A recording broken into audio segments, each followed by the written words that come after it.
दोस्तों नमस्कार, आपका हार्दिक स्वागत है आपके अपने चैनल लीगल लाइफ में। यह अंधकार से प्रकाश की ओर चलने की व्यवस्था का चित्रण करता है।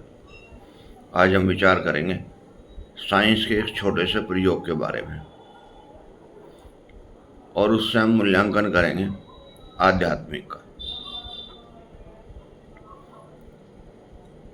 हम सभी जानते हैं कि जब मोबाइल अपना काम करना बंद कर देता है किसी भी कारणवश, तो उसको रीस्टार्ट किया जाता है। रीस्टार्ट करने के बाद वो अपनी मूल स्थिति में फिर वापस आ जाता है और उसको रीसेट भी किया जाता है। वो कंपनी के मूल उद्देश्य के पर्पज से उन्हीं सॉफ्टवेयर को यथास्थिति प्रयोग में कर देता है जैसे कि उसको बनाते टाइम किया गया था। अब प्रश्न ये उठता है कि साइंस का प्रयोग आया कहाँ से।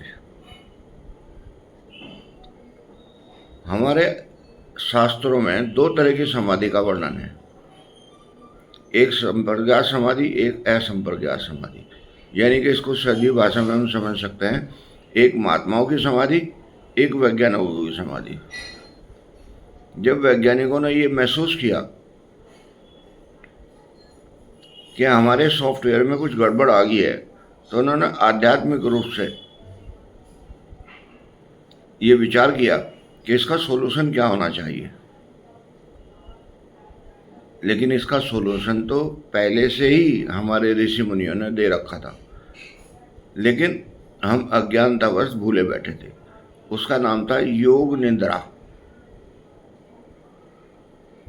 जब आदमी सोता है तो दो तरह से सोता है, एक अचेतन मन से, एक चेतन मन से। जब वो चेतन मन से सोता है तो उसको योग निद्रा कहते हैं।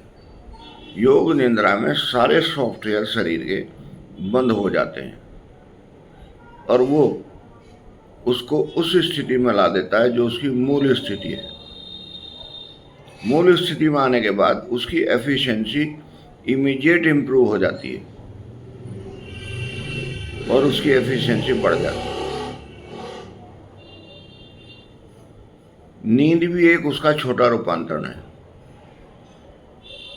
थक्का आदमी को सो जाना, इसमें भी कुछ सॉफ्टवेयर बंद हो जाते हैं, लेकिन वो अधिकार पूर्वक बंद नहीं होते।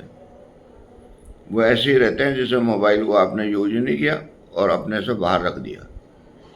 लेकिन जब आपको एफिशिएंसी इंप्रूव करने की आवश्यकता पड़े या कोई सॉफ्टवेयर हैंग हो रहा हो, तब हमें उसका विशेष प्रयोग करना पड़ता है। या तो उसको रीसेट करना पड़ता है या उसको बंद करके दोबारा चलाना होता है। ये जो साइंस ने मूल्यांकन किया है, हम इसको एज इट इज मान लेते हैं और अपने को इम्प्रूव करने की कोशिश करते हैं। हालांकि ये आध्यात्मिक से थोड़ी सी एक फायदा नीचे की कहानी है, क्योंकि उसके साथ उन्होंने समर्पण वर्ड भी जोड़ दिया है, जो उच्च कोटि की स्थिति में ला देता है। यानी कि ये समझे जैसे एक एंटीवायरस डाल दिया हो कि उसके अंदर कोई भी वायरस प्रवेश नहीं करेगा। ये साधना की उच्च कोटि की स्थिति है और इस उच्च कोटि के लिए हमारे ऋषि महर्षि सतत प्रयत्नशील हैं। उनको वर्ण करने की आवश्यकता नहीं है, ना उनको ढूंढने की आवश्यकता। वो तो खुद इस ब्रह्मांड में विचरण करते हैं और जिसको समझते हैं उपयुक्त, उसको प्राण आहुति देकर निकल जाते हैं। ये भी नहीं बताते कि हम आए थे, बस वाइब्रेशन देते हैं, रिसेप्टिविटी हमारी बढ़ जाती है और हम लोगों की नज़र में उच्च कोटि के विद्वान बन जाते हैं। लेकिन सच्चाई तो कुछ और ही है। जो प्रसारण ब्रह्मरंध्र के थ्रू ब्रह्मांड से आया है वो यूनिवर्सल ट्रुथ है। आप देखिए कि जो ज़्यादा पढ़े लिखे लोग हैं वो भी उन स्थितियों को नहीं पहुंच पाते जो साधारण आदमी पहुंच जाते हैं।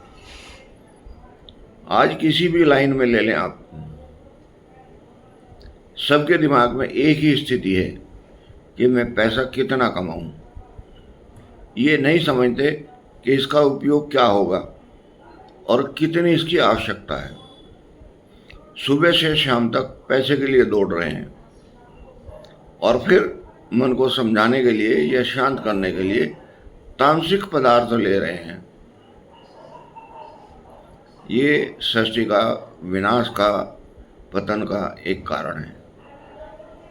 लेकिन जब भी आदमी आध्यात्मिक रुख अपना करता है तो साइंस के उन प्रयोगों को जो उन्होंने सबके लिए साधारण रूप से प्रस्तुत कर दिए हैं, उनमें योग को जोड़ के अपने जीवन को उत्तम बनाने की कोशिश करता है। और उसके लिए तो आपको वही सीधे सीधे प्रयोग हैं, ध्यान करो, जाप करो और समर्पण करो, अन्यथा जीवन जो है निरर्थक है। मनुष्य योनि में रहना है, मनुष्य योनि ही आगे प्राप्त करनी है, तो आपको योग मुद्रा में जाना ही पड़ेगा। नमस्कार।